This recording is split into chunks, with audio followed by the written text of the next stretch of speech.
Hi, I'm Dallas Dickinson, Director of Production on Star Wars The Old Republic, the new story-driven MMO from BioWare and LucasArts. Today I'll be guiding you through the opening minutes of the Eternity Vault, a high-level, multi-party operation involving an ancient prison that's been uncovered on the remote world of Belsavis. Inside this prison, a terrible evil has broken free that now threatens both the Republic and the Empire. At level 50 in the game, whichever side you're on, you'll be dispatched to deal with this threat. Today, we'll be watching the first part of the experience from the Imperial perspective, beginning with the conversation with General Thredoldt. My lord, forgive the lack of protocol, but war has broken the chain of command, and my purpose is grave. I am General Thredoldt, commanding officer of the Imperial Reclamation Service. I understand you're familiar with us. You run archaeological expeditions to uncover Sith and alien artifacts. And deal with the threats they represent. We uncovered a new section of Belsavis prison during a bombing run. It's been sealed for 20,000 years. The Rakata called it the Eternity Vault. It's where they kept the prisoners and technology they could never afford to release. This doesn't sound promising. We've been translating the Rakata inscriptions. Most are indecipherable, but a few refer to a prisoner called the Infernal One. Took an army to stop the Infernal One before. If we don't do anything, well, the war against the Republic may be nothing next to what'll come. The weapons in that vault could give us an advantage over the Republic. That will be up to you. General Thredoldt has briefed our group on the situation, and our heroes know what they have to do.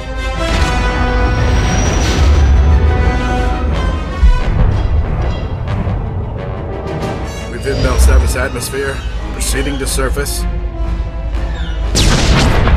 All hands prepare for enemy fire. The Eternity Vault defenses are active. Coming into Belsavis' atmosphere, the Imperial ship has come under fire from the prison turrets and is going down. The players must get to the escape pods. Each player takes his or her own pod to land at different points on the planet's surface.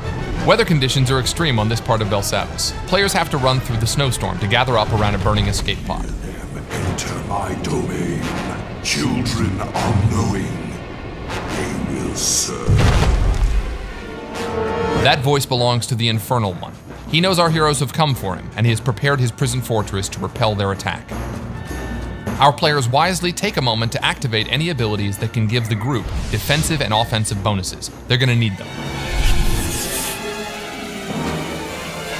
So as the battle begins, you can see the Sith Juggernaut. He's the primary tank for the group, and he's rushing ahead to draw fire from the turrets and the enemy droids. The Sith Assassin is the group's second tank, and he's getting in there also, drawing one of the Eternal Sentinel droids to him with his Force Pull ability. The Sith Assassin has more than just his lightsaber. He also uses lightning attacks and his Wither ability. The other members of the group are focusing their attention on the left side turret. These turrets pack quite a punch, so they need to be taken out quickly. Switching to the Sith Sorcerer, we can see that he's come under attack by some of the droids. Fortunately, the Juggernaut blasts by and gets the droid's attention. The Sorcerer gets some healing now from the Agent, who is one of the medics for the group. And now the Sorcerer can fire off some shock blasts and a lightning attack at the turret. The turret has focused its sights on the Mercenary. That white ray means a powerful area of effect attack is coming, so it's good the Mercenary is off to the side. The Mercenary fires off a few Heatseeker missiles, and you can see on the bar that the group is burning down the turret's strength.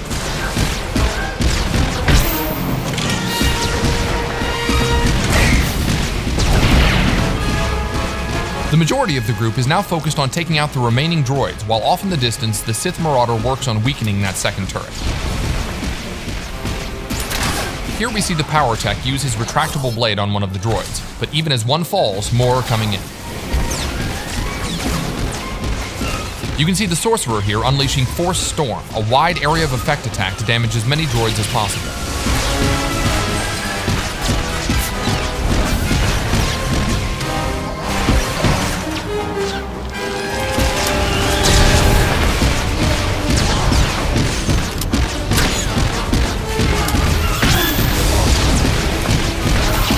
Alright, the last of the droids is down.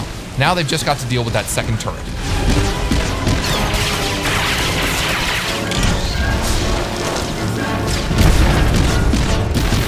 And with one last barrage of missiles, that's down too. My finest creation, machine of machines. Metal enemies welded together, an allied toward Before they enter the Eternity Vault, the Infernal One has another surprise for the group. This is going to be a harder fight. The Sith Juggernaut force charges in to kick things off. We switch perspectives to the Operative, who's already firing off some heals. Note that he's got larger icons to show group members' health, front and center. A nice UI option for medics. So far, so good. The Juggernaut and Assassin are keeping the droid's attention while the others lay down damage from range. The Annihilation droid has laid down a sweep there to blast back the group members who were standing too close. Now here's where it gets complicated. When the droid starts firing off those swarms of missiles, that's deadly. Fortunately, the group knows this, and you can see them taking cover behind the destroyed turret. So most of the group is hiding, but the Juggernaut and Assassin are actually able to withstand this kind of firepower, so they're just charging right back in.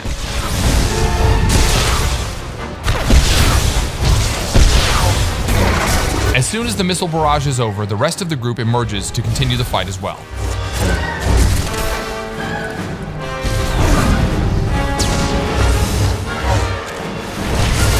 We switch to the Sith Sorcerer, who keeps his distance and keeps a steady flow of lightning streaming out to weaken the droid.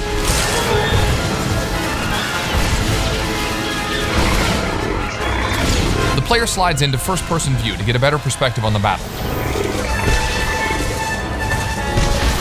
Oh, looks like the Sorcerer got a little too close and got knocked back by that sweeping arm.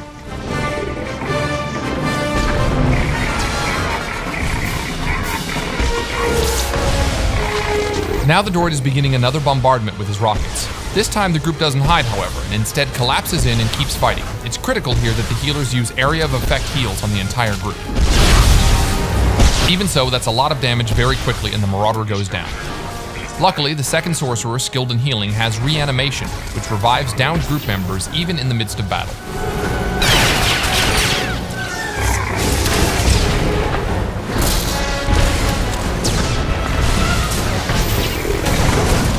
The red targeting reticle over our Sorcerer indicates that he's been targeted for a heavy missile attack. This attack will slam not only him, but anyone standing nearby, so he smartly moves away from the rest of the group to take the hit. Methods analyzed. Engaging stone protocols.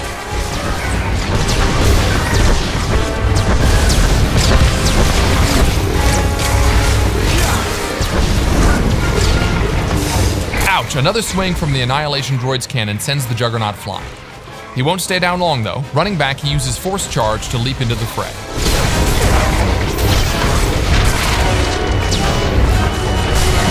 Our heroes maintain their blistering assault, chipping away at the droid's health.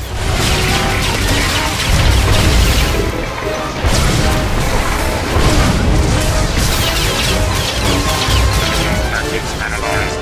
Engaging stone protocols.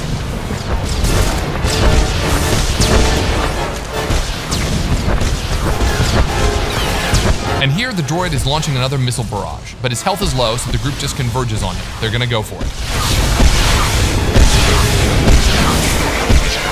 Oh, the droid's attacks are just too much. They're dropping. 1, 2, 3, even 4 of the group members go down. But it's not over.